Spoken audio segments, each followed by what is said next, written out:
Guys, welcome back. അപ്പോൾ guys, ഇന്ന് ഞാനും അമ്മയും കൂടെ രാവിലെ തന്നെ അമ്പലത്തിൽ പോവാണ് കേട്ടോ.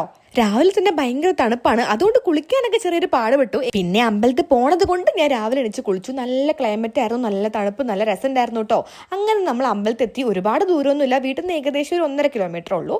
ഇന്ന് എന്തായാലും ദൈവം എന്റെ പരാതികളും സന്തോഷങ്ങളും പരിഭവങ്ങളും എല്ലാം കേട്ടിട്ടുണ്ട് കേട്ടോ. അമ്പലത്തിൽ പോകുമ്പോൾ തന്നെ ഒരു പോസിറ്റീവ് ആയിട്ടുള്ള ഫീലാണ് കിട്ടുക. അത് ആ ദിവസം മൊത്തം അങ്ങനെ ഉണ്ടാവും കേട്ടോ. അങ്ങനെ ഞാനും അമ്മയും കുറച്ചു നേരം അമ്പലത്തിൽ ഇരുന്ന ശേഷം വീട്ടിലോട്ട് പോവാണ്. കുറച്ച് പാലും കാര്യങ്ങളൊക്കെ വാങ്ങാനുണ്ടായിരുന്നു. അത് കഴിഞ്ഞ് നേരെ നമ്മൾ വീടെത്തിട്ടോ. പിന്നെ അമ്മ ഫുൾ കുക്കിങ്ങിന് തിരക്കിലായിരുന്നു. ഞാൻ പിന്നെ കുറച്ച് ഷോ കാണിക്കാൻ വേണ്ടി പോയതാണ്. ഇത് സാമ്പാറിന്റെ അരപ്പാട്ടോ. ഇവിടെ നമ്മൾ തേങ്ങ അരച്ചിട്ടാണ് സാമ്പാർ വെക്കുന്നത്. അപ്പൊ ഇന്ന് രാവിലെ ഇഡലിയും സാമ്പാറും ചമ്മന്തിയും നല്ല അടിപൊളി കോഫി ഉണ്ടായിരുന്നു കേട്ടോ. അങ്ങനെ ബ്രേക്ക്ഫാസ്റ്റ് ഒക്കെ കഴിഞ്ഞു. പിന്നെ കുറച്ചേരം സിനിമ കണ്ടു. അപ്പോഴത്തേക്കും വൈഫൈ വെക്കാൻ ആള് വന്നു കേട്ടോ. അങ്ങനെ കുറച്ച് കഴിയുമ്പോഴത്തേക്കും പിന്നെ വിശപ്പിന്റെ ഒരു വിളി വന്നതുകൊണ്ട് ഞാൻ ബ്രെഡും ജാമൊക്കെ എടുത്ത് കഴിച്ചു കേട്ടോ. അങ്ങനെ രാത്രി ആകുമ്പോഴത്തേക്കും നമ്മുടെ സ്കിൻ കെയറും ഹെയർ കെയർ ഒക്കെ കഴിഞ്ഞു. അപ്പോൾ ഇന്നത്തെ വീഡിയോ ഇത്രേ ഉള്ളൂ. എല്ലാവർക്കും ടാറ്റാ, ബൈ ബൈ, സീ യു.